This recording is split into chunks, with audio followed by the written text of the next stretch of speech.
What's going on, everyone? I am out here in the apple orchard. Right now I'm standing in a Crimson Crisp, and right over there is the Wine Crisp. If you've ever been here and picked before, I don't know if you can see it or not.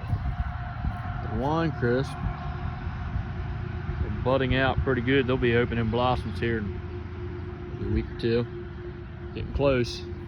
Crimson Crisp are always a little bit later. They're the last variety to open up and bud.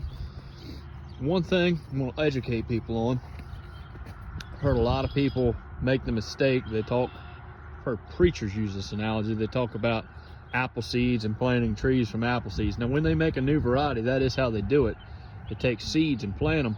The problem is, apple seeds contain the genetics of all the parent material, and it can be expressed differently. So one apple will have, I think, 5 different seeds in it, and you could have 5 different types of trees come out of that one apple. They'll just all be expressed differently. So when they make a new apple variety, they have to breed thousands of trees and then narrow them down by what they're looking for and keep narrowing it down until they hopefully find one.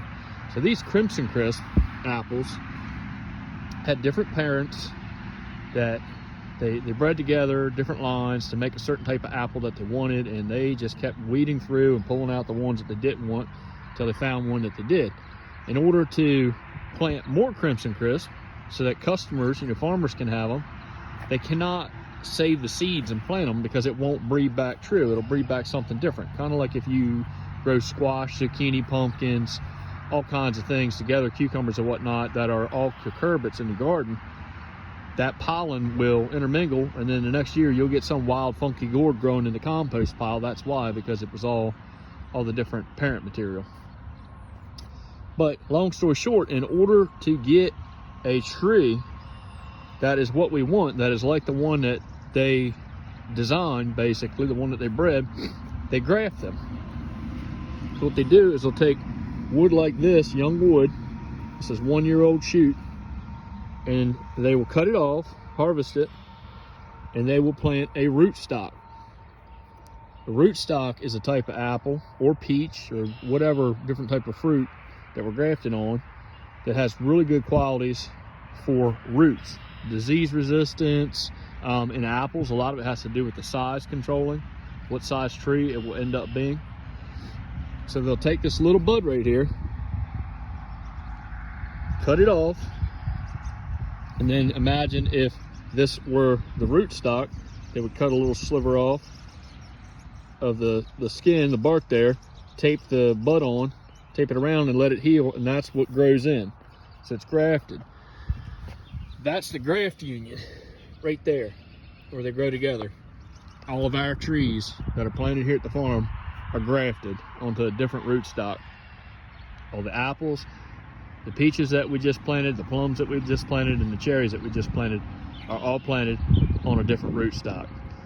Now, in apples, one thing that we use rootstock for is not just disease and the health of the plant. It also controls the size of the tree. So these are on trellis. They're made to be small. That's not a special breed of apple. It's the rootstock that controls the size. You could put the same Crimson Crisp budwood. You could take this and put it onto a different rootstock and get a different size and style of tree. One problem is the rootstock has to be planted at the right height. See how high that is? We're aiming for about 4 to 6 inches most of the time. See, this one we planted last year. And there's the graft union. You do that so that the rootstock can properly control the size of the tree. Now, these trees, all the way from there, there's Galerina, there's Crimson Crisp, and there's Wine Crisp. They're all planted on the same rootstock. It's called Geneva 41. When the people planted this, people thought Geneva 41 was a good rootstock because it had excellent disease resistance. But come to find out, it has a real problem with the graft union breaking. So these new trees that you see, that's what happened. The wind blew, trees broke off. We planted on a different rootstock. These are on G11. Different rootstock has better qualities. Another problem with G41 is you get a lot of growth. And these have been pruned, so it's hard to see. But you see all this stuff A lot of that is 1-year-old growth, some of it's several-year-old growth. Then we run along something else. And this is a major problem. You see this tree here, you might think that was dead or diseased, but actually that was the healthiest tree in this whole row. It looked the healthiest. It grew the best. It was the biggest tree here. The problem was, it has a problem. Either it was on the wrong rootstock, maybe it got mixed up, but more than likely, it became scion rooted. So the top part of a graft is called the scion, and then the bottom's called the rootstock. If you look, you see how low that graft is close to the ground.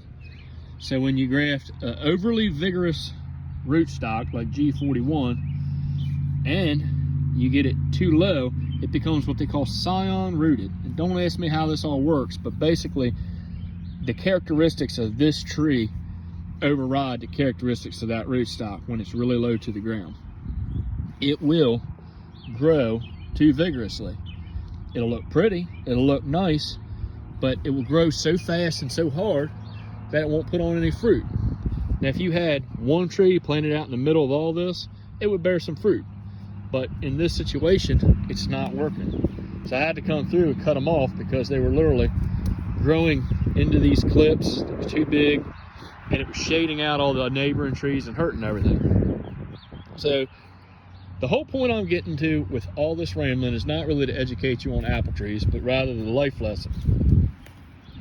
In the Bible, it is said that we are grafted into the family of God.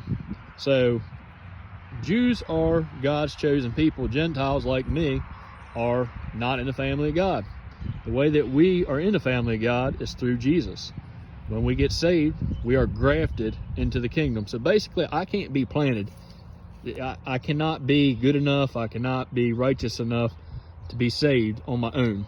So it's got to be grafted into God's kingdom. Problem a lot of us have is sometimes we get too full of ourselves. It says in the Bible, trust in the Lord with all your heart. Don't lean on your own understanding. Leaning on your own understanding is a lot like that. You get a little too rooted in your own self, a little too full of yourself. That was not being controlled by the rootstock. God is our rootstock. If we get too set in ourselves, too deep, we're going to have problems. Might look good, might look flashy from the outside, but as it says, he cuts off every tree that does not bear fruit. Other problem is some people are on the wrong rootstock, just like these trees. You got some theology that does not match up with the Bible, doesn't match up with God. Sounds good, it's catchy, it'll promise you all kinds of wonderful things. You know, the theology, name it, claim it, and the prosperity gospel and all that. It sounds nice, but guess what? These trees are going to get yanked out eventually because they're on the wrong rootstock. They're very hard to manage. They're hard to get good fruit out of. Trees over there that are on a different rootstock do much better. They're on the right rootstock. They're planted at the right height. They're doing well. This is for me just as much as anyone else. But number one, make sure you're on the right rootstock.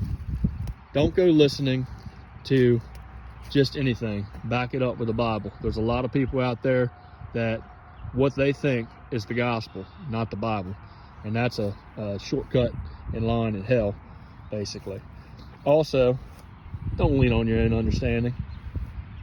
Lean on the Bible. Lean on what God says. I don't want to be like that and be cut off. I'm sure you don't either. Hope this is helpful. Y'all have a good one.